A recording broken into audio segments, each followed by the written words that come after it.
बिस्मिल्लाहिर्रहमानिर्रहीम।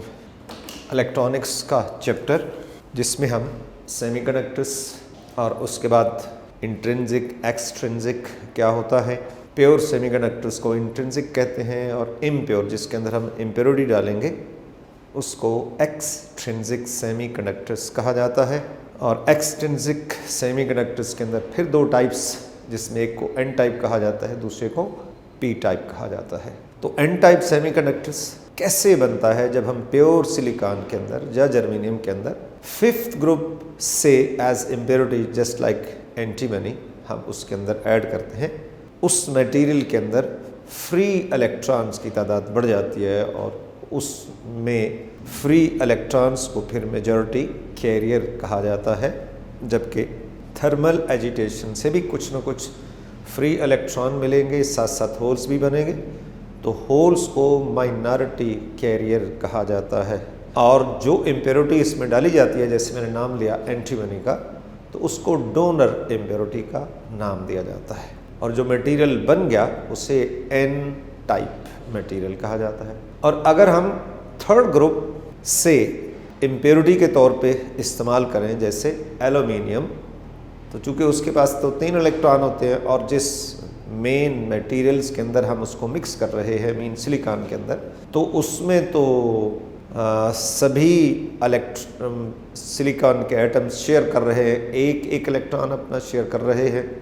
तो एल्यूमिनियम जब सेंट्रल एटम्स का रोल प्ले करता है तो उसमें एक वैकेंसी रह जाती है, जो मीन चौथा इलेक्ट्रॉन एल्यूमिनियम तो शेयर नहीं कर सकता, लिहाजा वहाँ वैकेंसी बन जाती है जिसको हम होल कहते हैं। तो इसका मतलब है कि जब हम थर्ड ग्रुप एज इम्प्योरिटी मिलाते हैं तो मटेरियल जो हमें हासिल होता है उसके अंदर वैकेंसीज की तादाद, मीन होल्स की तादाद बढ़ जाती है, जिन्हें हम मेजॉरिटी कैरियर्स का नाम देते हैं। लेकिन थर्मल एजिटेशन से कुछ न कुछ बॉन्ड ब्रेक होंगे और उससे भी हमें फ्री इलेक्ट्रॉन और होल्स मिलते हैं। तो वो फ्री इलेक्ट्रॉन चूँकि तादाद में बहुत कम है, इसलिए उन्हें माइनॉरिटी कैरियर कहा जाता है। और जो इम्प्योरिटी हम मिक्स कर रहे हैं उसको हम एक्सेप्टर इम्प्योरिटी का नाम देते हैं। तो ये एन टाइप और पी टाइप मटेरियल्स की सबसे बड़ी सिफ्त क्या है कि इनकी कंडक्टिविटी नॉर्मल या प्योर सिलिकॉन से बेहतर होती है, और that is of the order of 10 पर -6, नहीं ये तो खैर प्योर सिलिकॉन की -6 से -4 तक। तो इनकी कंडक्टिविटी बहरहाल ज़्यादा हो जाती है, बेहतर हो जाती है, चूँकि इसमें अगर एन टाइप है तो उसमें free electrons are in excess और पी टाइप है तो उसके अंदर होल्स आर इन एक्सेस, जिसकी वजह से कंडक्टिविटी बढ़ जाती है। अब हमारे पास नेक्स्ट जो टॉपिक था कि हम पी टाइप और एन टाइप जो सब्सटेंस हमने बना लिए उसको मिलाते हैं अंडर वेरी हाई कंप्रेशंस या प्रेशर्स, उसको मिला देते हैं। तो मिलाने के बाद क्या होता है, हम इसको पी एन जंक्शन का नाम देते हैं। हम इसको सेमीकंडक्टर्स डायोड भी कहते हैं। तो पी एन जंक्शंस की वर्किंग क्या है? जब हम कोई बैटरी शैटरी नहीं लगाते तो उस वक्त क्या होता है कि एन के फ्री इलेक्ट्रॉन्स और पी टाइप के होल्स चूँकि बिल्कुल आमने सामने होते हैं, लिहाजा on the process of diffusions electron N type से निकल के डिफ्यूज़ होते हैं टुवर्ड्स पी टाइप्स। तो ये नेट ट्रांसफ़र है इलेक्ट्रॉन का एन से पी की तरफ। तो इसका मतलब है कि पी साइड में एक इलेक्ट्रॉन बढ़ गया और एन में एक इलेक्ट्रॉन कम हो गया। इस तरह एन टाइप के ऊपर पॉजिटिव चार्ज और पी टाइप के ऊपर नेगेटिव चार्ज डेवलप हो जाता है। तो 1 बाई 1 और इलेक्ट्रॉन भी जो बाउंड्री के करीब करीब होते हैं एन टाइप से पी टाइप्स के अंदर जा रहे हैं, और पी टाइप साइड का पोटेंशियल नेगेटिव में बढ़ता जा रहा है और एन टाइप का पोटेंशियल पॉजिटिव में बढ़ता जा रहा है। और अल्टीमेट एक स्टेज ऐसी भी आ जाती है कि वो सारे इलेक्ट्रॉन जो एन पी टाइप में जाके बैठ गए होल्स के अंदर, तो और होल्स ख़त्म हो गए, तो उन्होंने इतना पोटेंशियल बना लिया कि वो न्यू कमर्स को रिफ्लेक्ट कर देते, न्यू कमर को स्टॉप कर देते हैं। और इस वजह से हम उसको नाम देते हैं पोटेंशियल बैरियर का। बैरियर मीन रुकावट, रोक दिया उसने न्यू कमर्स को। हालांकि अभी भी millions and billions of the free electrons are there in N type, और इधर होल्स भी बहुत हैं पी टाइप में, लेकिन अब इलेक्ट्रॉन जो है वो रुक गए, वो शिफ्ट नहीं हो सकते, डिफ्यूज़ नहीं हो सकते, चूँकि पहले वाले electron now this become static, और उन्होंने फील्ड बना लिया, उन्होंने पोटेंशियल डेवलप कर दिया। और आपको बता चुका हूँ कि सिलिकॉन के पीएन जंक्शन में या डायोड में देयर इज़ अप्रॉक्सीमेटली 0.7 या 0.6 to 0.7 वोल्ट्स का पोटेंशियल जो है वो डेवलप हो जाता है, और जर्मीनियम के अंदर 0.2 से 0.3 वोल्ट का पोटेंशियल डेवलप हो जाता है। तो इसको हम पोटेंशियल बैरियर का नाम देते हैं। तो ये जो जंक्शन लाइन है, इसको उसके राइट लेफ्ट, चूँकि सारे इलेक्ट्रॉन तकरीबन शिफ्ट हो गए टुवर्ड्स पी टाइप और होल्स ख़त्म हो गए, इधर से फ्री इलेक्ट्रॉन ख़त्म हो गए, उधर से होल्स ख़त्म हो गए, तो इसलिए इसे डिप्लीशन रीजन्स का नाम दिया जाता है, डिप्लीशन रीजन्स का नाम दिया जाता है। और इसके बाद हमने डिस्कस किया था बायसिंग। बायसिंग का मतलब होता है कि डायोड को, पीएन जंक्शंस को रेडी करना फॉर इट्स वर्किंग, और उसके लिए हम क्या करते हैं, पोटेंशियल लगाते हैं, बैटरी लगाते हैं external across this PN junctions. तो दो नाम हैं बायसिंग में, एक नाम है फॉरवर्ड बायस, दूसरा नाम है रिवर्स बायस। तो फॉरवर्ड बायस की पहचान क्या है कि P को बैटरी का पॉजिटिव और N को बैटरी का नेगेटिव लगा दें, तो this is what we call forward biasing. इस फॉरवर्ड बायस के अंदर क्या होता है कि जो एक्सटर्नल बैटरी ने फील्ड सेटअप किया अक्रॉस द पीएन जंक्शंस, तो उसकी वजह से N से फ्री इलेक्ट्रॉन आगे की तरफ आ गए, P टाइप में होल्स थोड़ा अंदर की तरफ शिफ्ट हो गए टुवर्ड द जंक्शन। तो इस तरह ये डिप्लीशन रीजन्स की जो विड्थ है वो कम हो जाती है। इसका मतलब ये भी हो गया कि रेजिस्टेंस कम हो गई पीएन जंक्शंस की, और करंट का फ्लो आसान हो गया, मीन ज़्यादा करंट जो है वो फ्लो करने की पॉसिबिलिटी होती है when that is made forward biased. When that is made forward biased, तो उस वक्त क्या होता है कि, लेकिन इसके अंदर भी ज़रूरी क्या है कि अप्लाइड वोल्टेज 0.7 से कम ना हो। अगर अप्लाइड वोल्टेज 0.7 से कम होगी तो कोई करंट सेटअप नहीं होगी, क्योंकि अभी भी बैरियर का जो पोटेंशियल है या बैरियर की जो हाइट है वो अप्लाइड से ज़्यादा है। So no electron can jump over the barrier, और कोई करंट सेटअप नहीं होगी। तो लिहाजा एटलीस्ट जो करंट सेटअप होगी कि अप्लाइड वोल्टेज 0.7 से जो ही ज़्यादा होगी, तब जो है वो करंट सेटअप होना शुरू हो जाएगी, और जो हम वोल्टेज बढ़ाते जाएंगे उसमें साथ साथ करंट भी बढ़ती जाएगी। और रिवर्स बायस की पहचान क्या है कि पी टाइप को बैटरी का नेगेटिव और एन टाइप को बैटरी का पॉजिटिव लगाएंगे। तो ऑलरेडी चूंकि जंक्शंस के ऊपर जो बैटरी डेवलप हो गई या पोटेंशियल डेवलप हुआ, उसमें एन की तरफ बैटरी का पॉजिटिव है, इंटरनल जो उसकी बैटरी है, इंटरनल जो वोल्टेज डेवलप हो रही है, और पी टाइप में नेगेटिव है। अब हमने P को अप्लाइड भी नेगेटिव दे दिया और N को बैटरी का पॉजिटिव दे दिया। इसका मतलब है वो जो बैरियर हम नाम दे रहे हैं पोटेंशियल बैरियर, जो सिलिकॉन में 0.7 वोल्ट्स का बन गया, तो उसकी हाइट और ज़्यादा हो जाती है। जब हम उसको रिवर्स बायस करते हैं तो उसकी हाइट और बढ़ जाती है, और ज़्यादा हो जाती है। इसका मतलब हुआ कि मेजॉरिटी कैरियर्स के लिए ये मुमकिन न रहा कि वो जंप ओवर करें बैरियर को, वो क्रॉस करें बैरियर को और करंट सेटअप करें। हाँ, थोड़ी बहुत करंट हमें मिलती है, एमीटर्स हमें रीडिंग देता है माइक्रो एम्पियर्स के अंदर। तो उसका रीज़न क्या है कि हर दो पी टाइप और एन टाइप मटेरियल के अंदर जहाँ मेजॉरिटी कैरियर होते हैं वहाँ माइनॉरिटी कैरियर भी होते हैं। मीन एन टाइप के अंदर holes are majority minority carriers, और पी टाइप में इलेक्ट्रॉन्स आर माइनॉरिटी कैरियर। तो वो जो रिवर्स बायस के अंदर इलेक्ट्रिक फील्ड सेटअप हो रहा है, वो फील्ड माइनॉरिटी कैरियर्स को जो है वो मूव करता है और करंट सेटअप होती है। इस तरह करंट सेटअप तो हो जाती है, लेकिन अमाउंट में बहुत कम करंट होती है। जहाँ फॉरवर्ड बायस के अंदर मिली एम्पियर्स के अंदर करंट होती है, तो रिवर्स बायस के अंदर वही करंट माइक्रो एम्पियर्स के अंदर होती है, so small amount of current. तो ये हो गया फॉरवर्ड बायस। हाँ, रिवर्स बायस में हम ये बात भी करते हैं कि वो जो डिप्लीशन रीजन है उसका साइज बड़ा हो जाता है। एक इख्तरा है साइंटिस्ट की या फिजिस्ट की कि जब हम रिवर्स बायस करते हैं पीएन जंक्शंस को, तो वो जो डिप्लीशन रीजन होता है उसका साइज और बढ़ जाता है। इन अदर वर्ड्स हम इसको इस तरह भी लेते हैं कि शायद जैसे रेजिस्टेंस बढ़ जाती है पीएन जंक्शंस की, और जब रेजिस्टेंस बढ़ जाएगी तो ज़ाहिर है करंट कम हो जाती है। और वो करंट मिली एम्पियर से कम होके माइक्रो एम्पियर्स के अंदर जो है वो फ्लो कर रही होती है। तो इसके बाद हमने कैरेक्टरिस्टिक्स को डिस्कस किया। कैरेक्टरिस्टिक्स का मतलब होता है वोल्टेज और करंट की रेशो। तो हमने ऑब्जर्व किया, मैंने सर्किट भी बनाया, आप उस सर्किट को देख सकते हैं कि एक दफ़ा फिर बना देता हूँ। Characteristics of PN junction. तो सबसे पहले जो है वो सर्किट डायग्राम,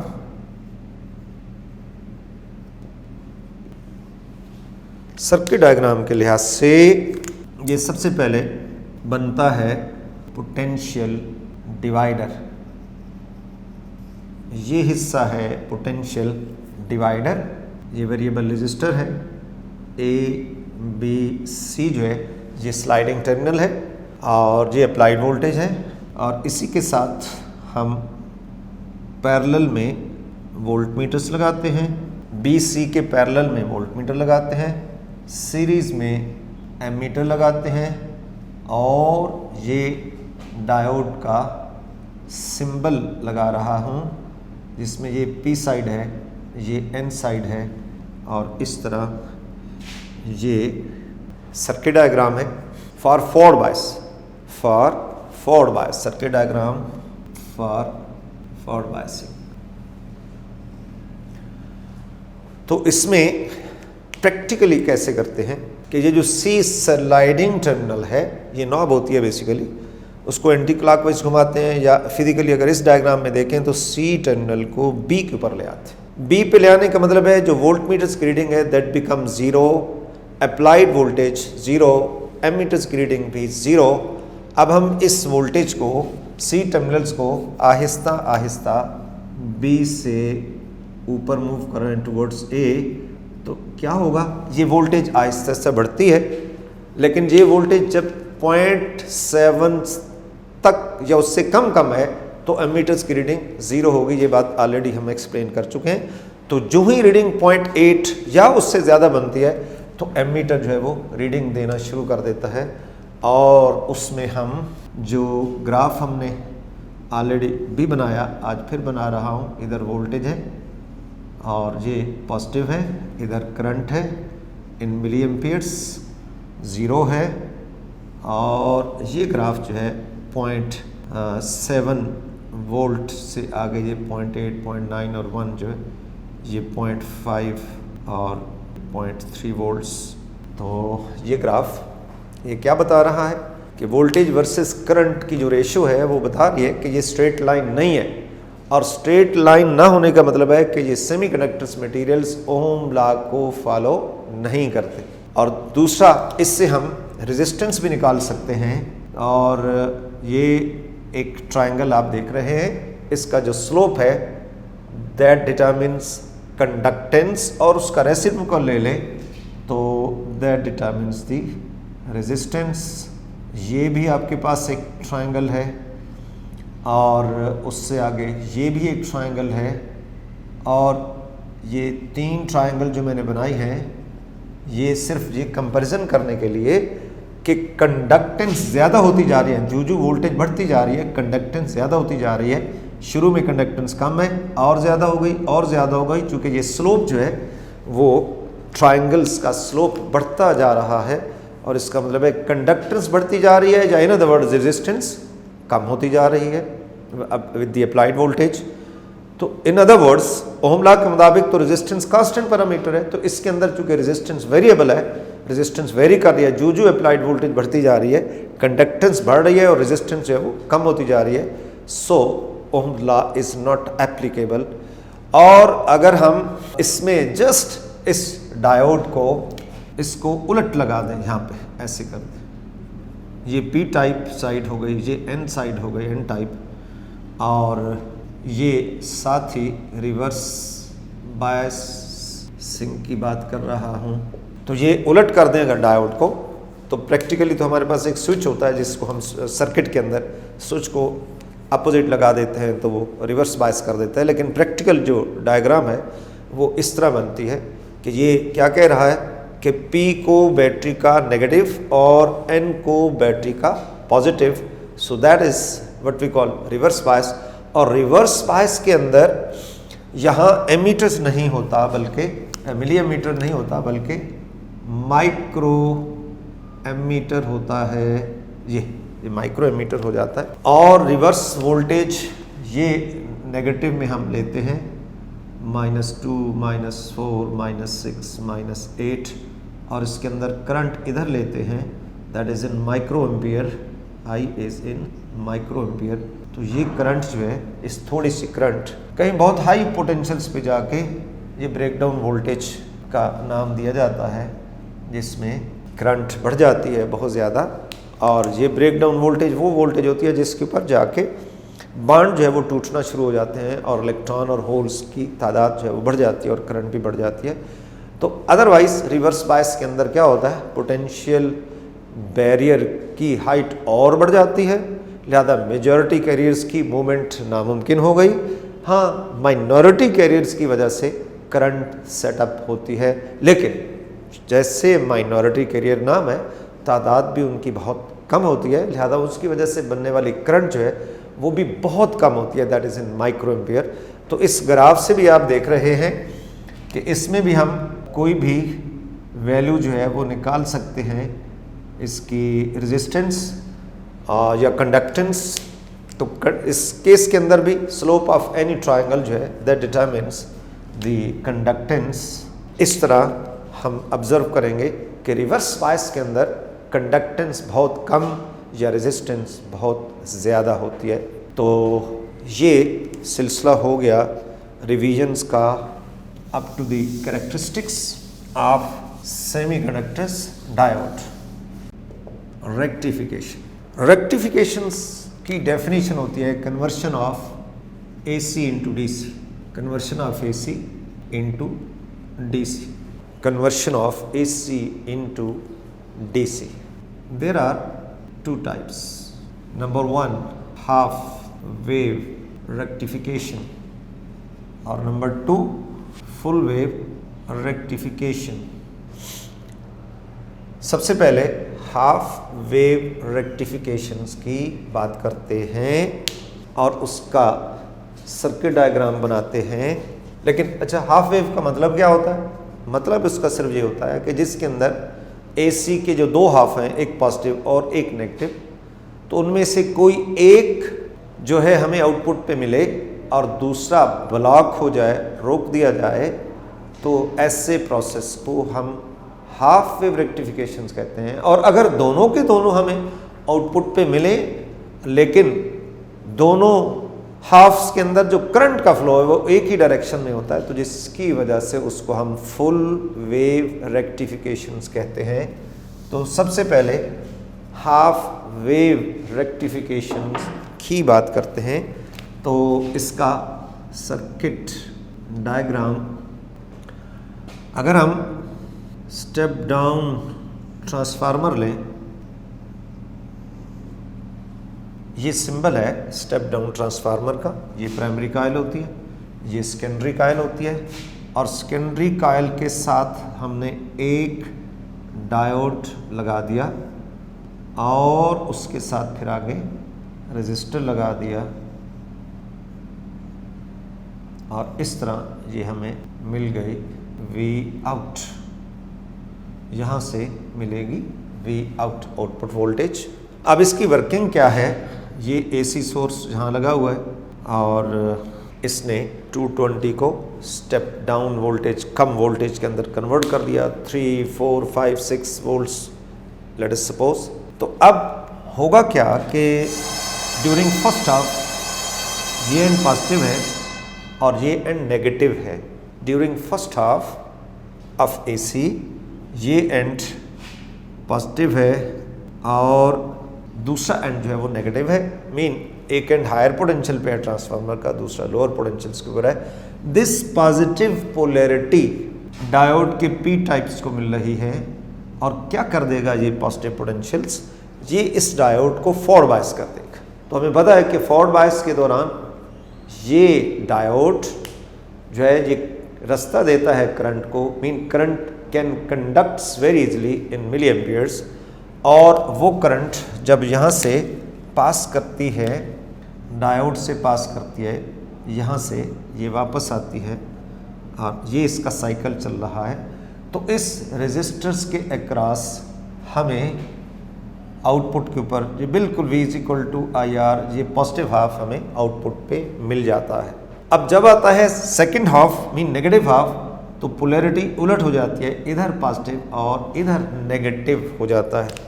ये नेगेटिव पोटेंशियल P को जा रहा है, पॉजिटिव पोटेंशियल N को जा रहा है, so that make the diode reverse bias. और रिवर्स बायस में जिस डायोड्स को हम एज अ रेक्टिफायर इस्तेमाल करते हैं तो उसकी फैब्रिकेशन इतनी ज़बरदस्त होती है कि कोई माइनॉरिटी कैरियर जो नहीं होते, लिहाजा रिवर्स बायस तो हम हो गया, लेकिन डायोड के अंदर कोई माइनॉरिटी कैरियर्स ना होने की वजह से जो करंट होगी रिवर्स बायस के अंदर वो ज़ीरो होगी। So no current is there across the junction, जो वोल्टेज है वो ज़ीरो हो जाएगी। अब जब फिर पॉजिटिव हाफ आएगा तो ये डायोड फॉरवर्ड बायस हो जाएगा, इसमें से फिर करंट पास करेगी और उस करंट का ये बिल्कुल ट्रू साइकिल जो है, हाफ साइकिल हमें आउटपुट पे मिलेगा। नेगेटिव हाफ में नहीं मिलेगा, पॉजिटिव हाफ में मिलेगा, नेगेटिव हाफ में नहीं मिलेगा। तो इस तरह ये हम देख रहे हैं। जो असल चीज़ देखनी है, नंबर 1, इस रेजिस्टर्स के क्रॉस जो हमें आउटपुट पे आउटपुट वोल्टेज दे रहा है उसमें करंट की एक ही डायरेक्शन है, रिवर्स में करंट नहीं है। जबकि इनपुट पे तो हमने जो AC सोर्स दे रखा है, तो AC का तो मतलब ही यही होता है कि एक हाफ के अंदर करंट का फ्लो एक डायरेक्शन में होगा, दूसरे हाफ में उसके उलट होगा। तो इस केस के अंदर जब हमने रास्ते में डायोड लगा दिया एज अ रेक्टिफायर, तो उस डायोड ने एक हाफ में जो नज़र आ रहा है इसमें पॉजिटिव हाफ जो है वो हमें आउटपुट पे मिल रहा है, नेगेटिव नहीं मिल रहा। तो एक ही फ्लो है, डायरेक्शन है करंट की, और ऑन दैट बिहाफ हम इसको DC का नाम दे रहे हैं। हालांकि ये प्योर DC नहीं होती, इसको पल्सेटिंग DC कहते हैं। और इसके इस बिहेवियर्स को हम फिल्टर कर सकते हैं, इन्हें रिपल्स कहा जाता है। और अगर इसके साथ पैरेलल में हम कैपेसिटर लगा दें तो वो जो रिपल्स होते हैं, मीन AC पार्ट जो होगा उसका थोड़ा बहुत वो वापस आ जाएगा टुवर्ड द ट्रांसफार्मर, और आउटपुट के ऊपर ये लाइन बिल्कुल स्मूथ हो सकती है। तो बहरहाल वो BSc लेवल पे डिस्कस करते हैं। आपके लेवल के ऊपर बस इतना ही है कि जब हमने डायोड लगा दिया तो हमें आउटपुट के ऊपर जो करंट का फ्लो मिल रहा है वो सिर्फ एक ही डायरेक्शन में है, इसी वजह से उसको हम DC कहते हैं, डायरेक्ट करंट का नाम देते हैं। और जो डायग्राम आपके सामने है इसके अंदर पॉजिटिव हाफ आउटपुट पे आ रहा है। अगर इस डायग्राम को, इस डायोड को उलट कर दें तो नेगेटिव हाफ आउटपुट के ऊपर मिल जाएगा, आपको पॉजिटिव नहीं मिलेगा। तो चाहे नेगेटिव हाफ मिले या पॉजिटिव हाफ मिले, दोनों सूरतों में ये DC कहलाती है। बेशक हम प्योर DC नहीं होती, ये पल्सेटिंग DC कहलाती है, लेकिन बहरहाल फिल्टर सर्किट लगा के उसके इन रिपल्स को ख़त्म किया जा सकता है। लेकिन इसका एक नक्स है इस सर्किट का कि आउटपुट पे हमें पावर आधी मिल रही है, एक हाफ वर्किंग के अंदर होता है, एक हाफ इनएक्टिव हो जाता है, जिसकी वजह से हमें आउटपुट पे पावर जो है वो आधी मिलती है। तो इसी चीज़ को अवॉइड करने के लिए, आधी पावर वाला जो कॉन्सेप्ट है, उसके लिए फिर हम दूसरा सर्किट बनाते हैं जिसको हमने नाम दिया फुल वेव रेक्टिफिकेशन। तो फुल वेव रेक्टिफिकेशन में दो किस्म के सर्किट हैं। बहरहाल जो बुक के अंदर एक सर्किट है उसको डिस्कस करते हैं, फुल वेव रेक्टिफिकेशन। तो ऐसा सर्किट जो हमें आउटपुट पे, दोनों हाफ हमें आउटपुट पे मिलते हैं और दोनों हाफ में करंट की डायरेक्शन सेम होती है, तो उसको हम फुल वेव रेक्टिफायर्स कहते हैं। दोनों हाफ आउटपुट के ऊपर मिल गए। तो सर्किट डायग्राम जो है, सबसे पहले सर्किट डायग्राम्स के अंदर उसी तरह ये हमारे पास स्टेप डाउन ट्रांसफार्मर है, इधर AC सोर्स है, और यहाँ हम इस्तेमाल करते हैं दो डायोड्स का इस्तेमाल किया जाता है। इन्हें जोड़ दिया जाता है और ये P टाइप एंड साइड है, ये भी इसकी P साइड है, ये N साइड है, और इसके दरमियान से एक तार जा रही है, इधर ये कनेक्टिंग वायर है। और इस कनेक्टिंग वायर्स को दो तरह से जोड़ सकते हैं हम इसको। ये भी हो सकता है कि इसको जो बुक की डायग्राम है उसके मुताबिक कर दूं, तो इस तरह ये हमारे पास यहाँ पे हम रजिस्टर जो है वो लगा देते हैं।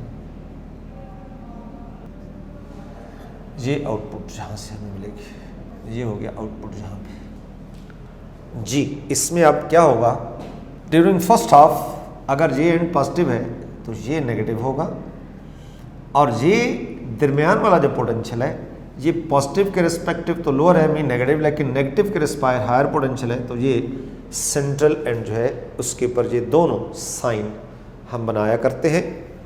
इस पोटेंशियल्स को मद्देनजर रखते हुए आप देखें तो डायोड D1 जो है ये फॉरवर्ड बायस होगा और D2 रिवर्स बायस होगा, लिहाजा D1 करंट को रास्ता दे रहा है और D2 जो है वो रास्ता नहीं दे रहा। तो फर्स्ट हाफ के अंदर जो करंट फ्लो होगी यहाँ से होती हुई यहाँ जब पहुँचेगी, करंट जहाँ पे आएगी, अब एक रास्ता तो इधर है लेकिन ये चूँकि डायोड रिवर्स बायस है ये रास्ता नहीं देगा, लिहाजा करंट बाहर निकलेगी, रजिस्टर से पास करेगी, ये वापस आ रही है, ये वापस आ रही है, यहाँ से ये इसका साइकिल जो है वो कंप्लीट होगा। तो ये करंट का साइकिल चल रहा है ड्यूरिंग फर्स्ट हाफ। अब जब सेकंड हाफ आता है तो पोलैरिटीज उलट हो जाती हैं, इधर पॉजिटिव हो जाएगा और इधर नेगेटिव पोटेंशियल हो जाएगा। इस नेगेटिव पोटेंशियल ने इसको रिवर्स बायस कर दिया, इस पॉजिटिव पोटेंशियल ने D2 को रिवर्स बायस कर दिया, सॉरी फॉरवर्ड बायस कर दिया। तो D2 जब फॉरवर्ड बायस है तो अब इसने रास्ता देना है और D1 जो है वो रिवर्स बायस है, उसने रास्ता नहीं देना।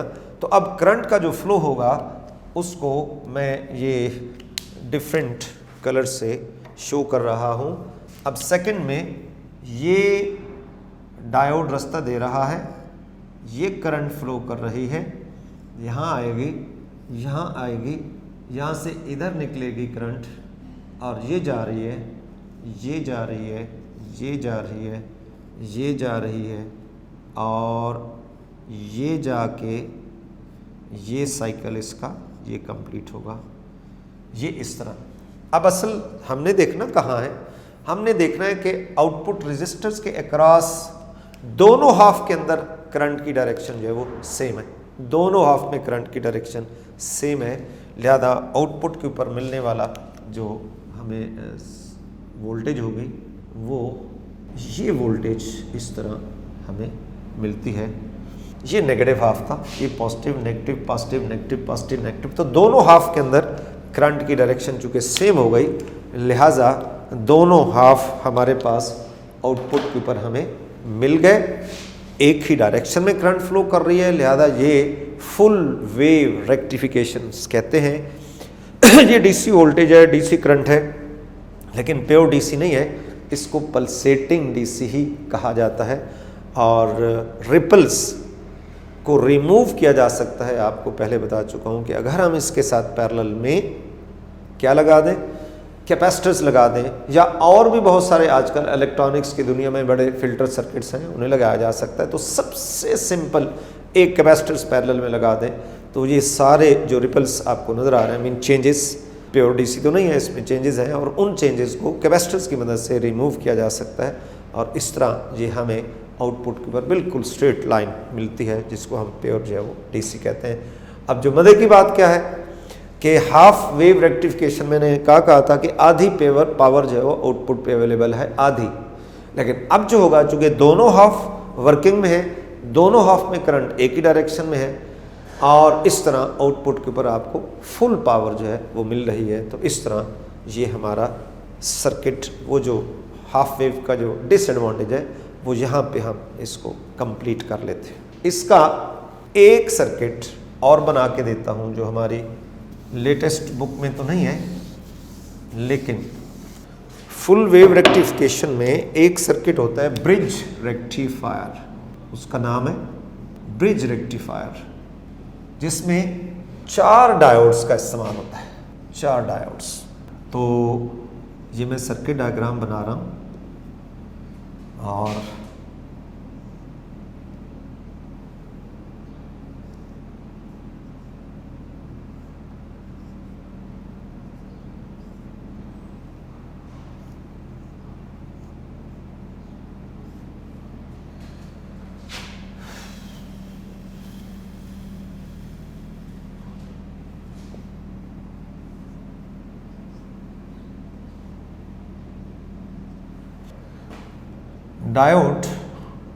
D1, D2, D3 और D4, ये 4 डायोड है।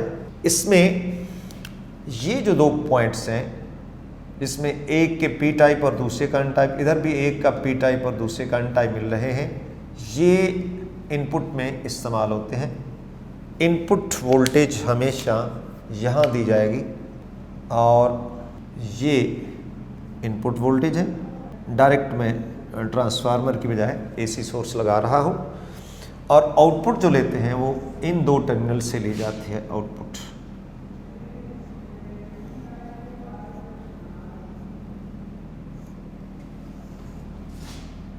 ये हो गया रेजिस्टर्स, ये आउटपुट वोल्टेज यहाँ से मिलेगी।